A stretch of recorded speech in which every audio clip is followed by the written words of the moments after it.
We're going to take a look at trig functions when we're dealing with right triangle situations.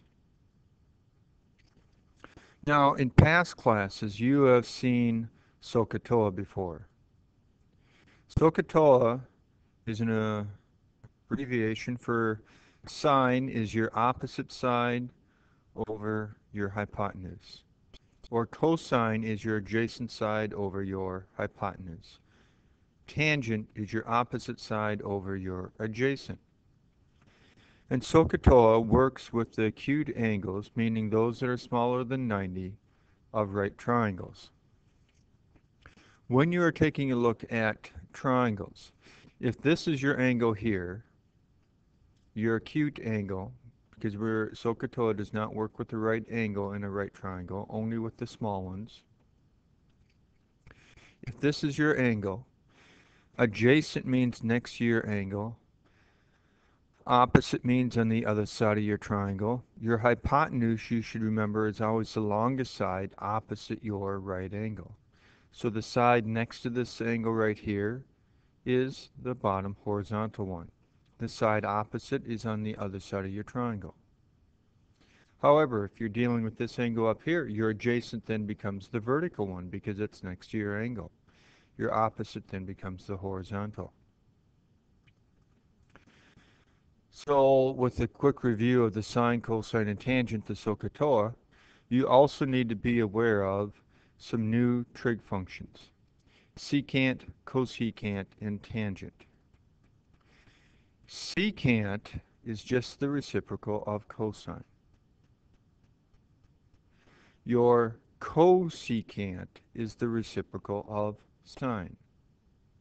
And your cotangent is the reciprocal of tangent. So we have three new trig functions that are just reciprocals of the ones that we started out with. Okay, let's go ahead and find our 6 trigonometric angles for our triangle over here. Here's your angle. You know this side, you know that side. However, you need to figure out your missing side because you need to know all 3 sides to find all your 6 trig functions. Since we have a right triangle here, we can use the Pythagorean theorem. We could say this vertical side is y. So then we could go 5 squared plus y squared equals 12 squared. We could then go ahead and subtract your 25, which is 5 squared, from both sides. Take our square root, and we get plus or minus the square root of 119. In the context of our diagram here, y is a length, so we cannot have a negative. So we know it's only positive root 19. You should remember that sine is opposite of your angle, which would be the root 119 over your hypotenuse. Cosine is your adjacent, which is the 5, over your hypotenuse. Tangent is your opposite side, the root 119, over your adjacent, which is the 5. Then we have the 3 reciprocal functions. Cosecant's the reciprocal of sine, so you got to flip it upside down. Secant is the reciprocal of cosine, so you got to flip your fraction upside down. And then cotangent's the reciprocal of your tangent, so you got to flip that upside down. You'll notice your cosecant and cotangent have roots in the denominator.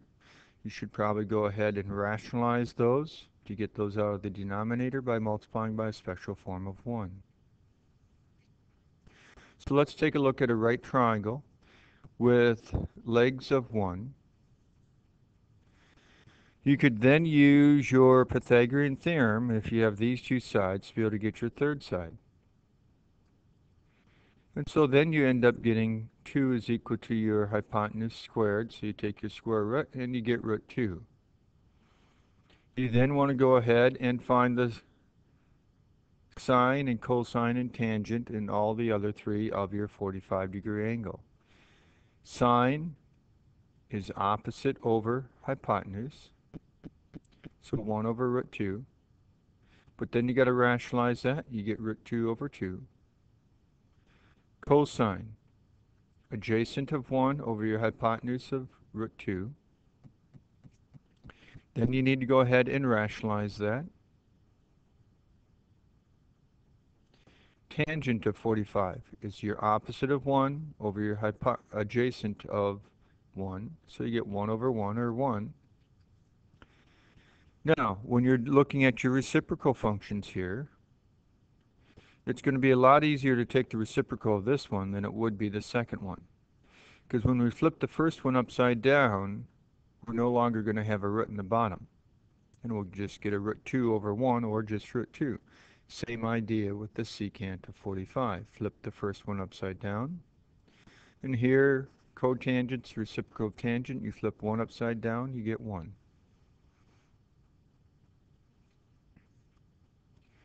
"30, 60, 90 right triangle, with the hypotenuse being 2. You should remember from your prior math class that the side opposite your 30 is then half of your hypotenuse in a 30, 60, 90, but only in a 30, 60, 90. Then you could use your Pythagorean theorem to figure out the third side, or remember that from a prior math class, and you get root 3. So then you want to go the sine of 30. Opposite of 1 over your hypotenuse. Cosine of 30, adjacent of root 3 over your hypotenuse. Tangent, opposite of 1 over your adjacent. Then you want to rationalize that. These down here, remember you got to just flip your fractions upside down. Flip your 1 over 2 upside down, you get 2. Flip this one upside down, your root's on the bottom, then you need to rationalize that by multiplying top and bottom by root 3. Same idea here, flip this one upside down to get your cotangent.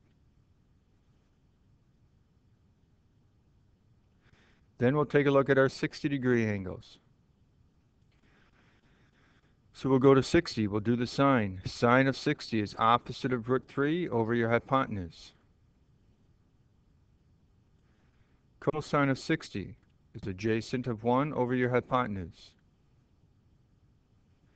Tangent of 60, opposite of root 3 over your adjacent. Then you need to go ahead and do the reciprocals, flipping the bottom ones upside down. Reciprocal of your sine, rationalize it.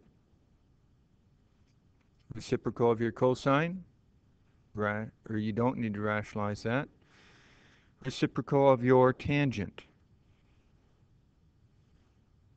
And then you'll have to rationalize that. You will need to have the sine, cosine, and tangent of your 30, 45, and 60 memorized. You know with a right triangle, your opposite side plus your squared plus your adjacent side squared equals your hypotenuse squared. That's your Pythagorean theorem.